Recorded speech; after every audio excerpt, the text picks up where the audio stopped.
Il y a aussi un autre cours que nous avions fait en Wolof, mais aussi comme les gens réclament toujours les versions françaises. Et certains disent que les versions françaises sont plus accessibles même, parce qu'en Wolof, souvent les termes sont nuancés, quoi. Par exemple, quand on dit Zatu, Zatu en Wolof, on traduit ça en Wolof par Djem. Et quand on dit le corps, on traduit ça aussi en Wolof par Djem. Souvent, les gens ne parviennent pas à s'en tirer, ne parviennent pas à gérer cette distinction, à faire la distinction. À faire la distinction correctement. Mais en français, souvent, quand on dit zat, on dit essence. J'espère que là, ça se comprend facilement. OK. Il y avait aussi des passages de Jawahir Mani qui prouvent qu'Allah est inconnaissable, indéfinissable, inaccessible, insondable dans son essence.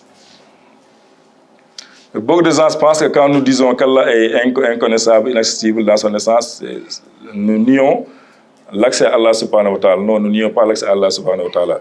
Seulement cet accès doit être compris sous un... doit être mis dans un contexte. Et non penser qu'on peut accéder à l'essence d'Allah subhanahu wa ta'ala comme nous venons, non, c'est impossible, ça ne peut pas se passer comme ça. N'est-ce pas? Et dans Jawahir Mani, à la page 989, à la deuxième ligne, Cheikh Diane a dit wal jahlu billahi wa aynul ma'rifati billahi wa sa'ul iman al mujma'i ala qulud sahibi fil janna.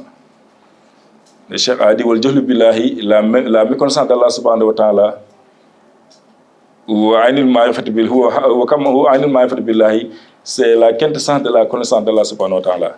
La méconnaissance d'Allah subhanahu wa ta'ala est la quintessence de la connaissance d'Allah subhanahu wa ta'ala. Wa sa'ul iman al mujma'i ala qulud sahibi fil janna. Et c'est la foi nette, limpide, claire, sans équivoque, sans embâche, sans nuance, dont tout le monde est tombé d'accord sur le fait que le détenteur de cette foi bénéficiera d'un séjour éternel au paradis. Bénéficiera d'un séjour éternel au paradis.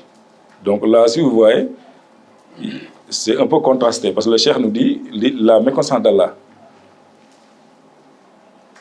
et la réalité et la connaissance de la connaissance, mais aussi c'est la foi sans équivoque, sans embâche. Alors que nous savons qu'Allah ne peut pas être méconnu. Par exemple, même lors d'une composition, celui qui a une moyenne de 2, il a une moyenne.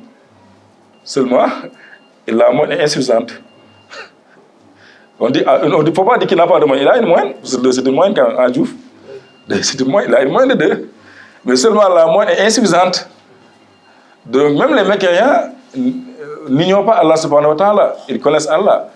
Mais le niveau ou le degré de connaissance est insuffisant pour être taxé de connaissant.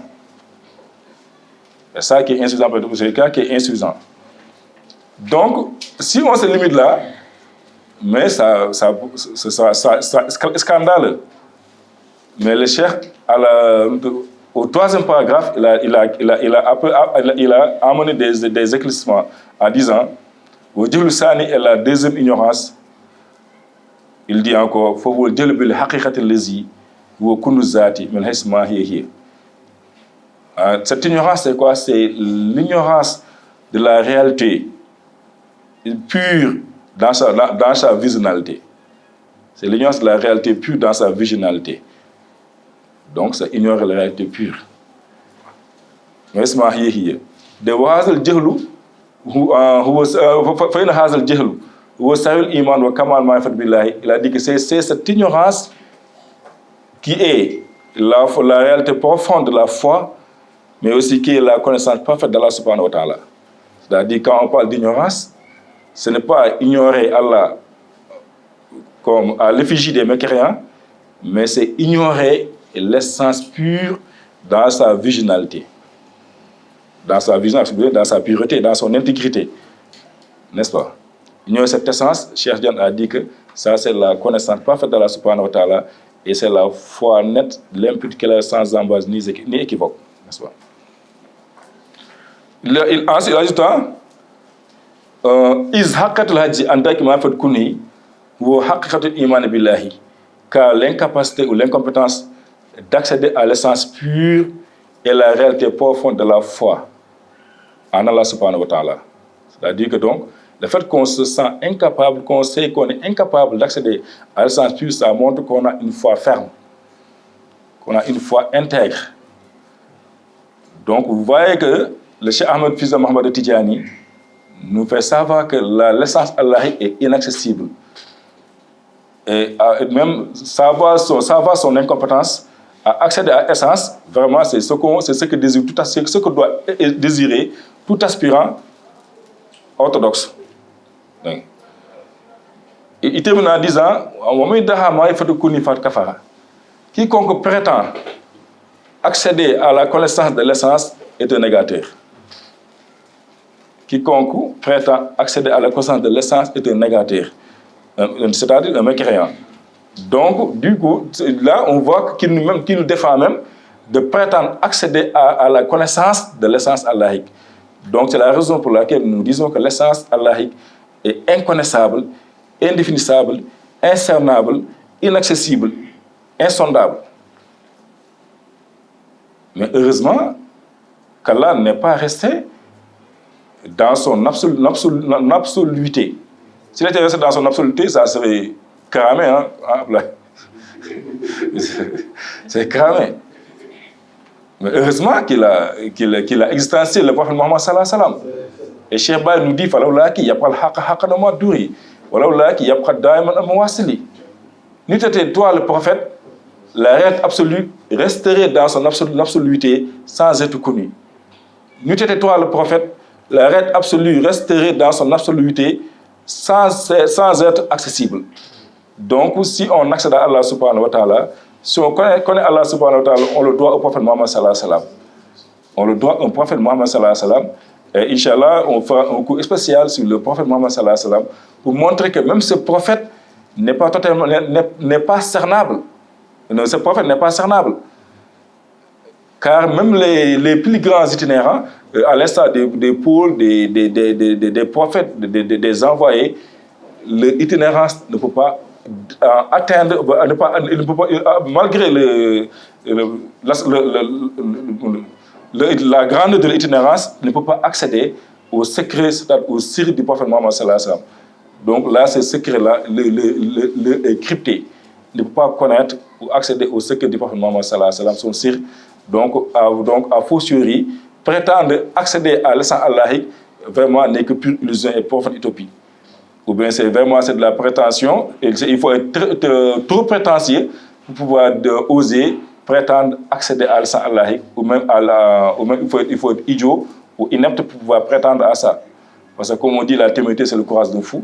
Il faut être assez téméraire pour pouvoir prétendre à ça. C'est-à-dire assez fou, hein, suffisamment fou. Donc du coup, là aussi, c'est juste dans le but de consolider l'argumentaire que nous sommes en train d'élaborer pour montrer que l'essence allahique est un domaine réservé exclusivement à lui. Personne n'a accès dans ce cadre, mais le prophète Mohammed sallallahu alayhi wa sallam, ce domaine lui est interdit. Il n'a pas d'accès à ce cadre. Il n'a pas accès dans ce cadre. Donc, à fortiori, nous, les petits prêtres, soi-disant gnostiques, qui prétendent accéder à l'essence allahique, c'est impossible. Mais je réitère mes propos pour ne pas créer de confusion. Ça n'exclut en rien le fait que les itinérants peuvent s'éteindre dans l'essence divine. Ça n'exclut en fait le fait que les itinérants peuvent s'éteindre dans l'essence divine, parce que lorsque quelqu'un s'éteint dans l'essence divine, c'est Allah, c'est l'essence qui se manifeste. Et lorsque l'essence se manifeste, il faut savoir que là, nous ne sommes plus dans le cadre de l'essence dans sa virginalité. Ce n'est plus l'essence dans sa virginalité, mais c'est l'essence perçue sous le prisme de la créature, sur le prisme des wujud des créatures. Et là, ce que nous voyons, ce que nous taxons d'Allah, en réalité, ce n'est pas Allah dans sa pureté, mais c'est Allah, mais ce sont les manifestations d'Allah subhanahu wa ta'ala que nous attestons, que nous témoignons et que nous disons que c'est Allah. Et c'est très normal. Quelqu'un qui vit au Bangladesh, qui ne m'a jamais vu, S'il vous dit que j'ai vu le cheikh, alors que moi, je n'ai jamais mis les pieds au Bangladesh, ça veut dire qu'il n'a vu qu'une image ou bien une vidéo du cheikh, mais ce n'est pas le cheikh en personne qu'il a vu. Donc s'il dit que j'ai vu le cheikh, on comprend qu'il a vu le cheikh, mais en image ou dans une vidéo. Mais il n'a pas vu le cheikh en chair en os. C'est la même chose que ceux qui disent qu'ils ont vu Allah subhanahu wa ta'ala. Ils ont vu Allah sous le prisme des apparitions, des manifestations, mais pas Allah dans son essence pure, intérieure. Là, c'est impossible. Inch'Allah.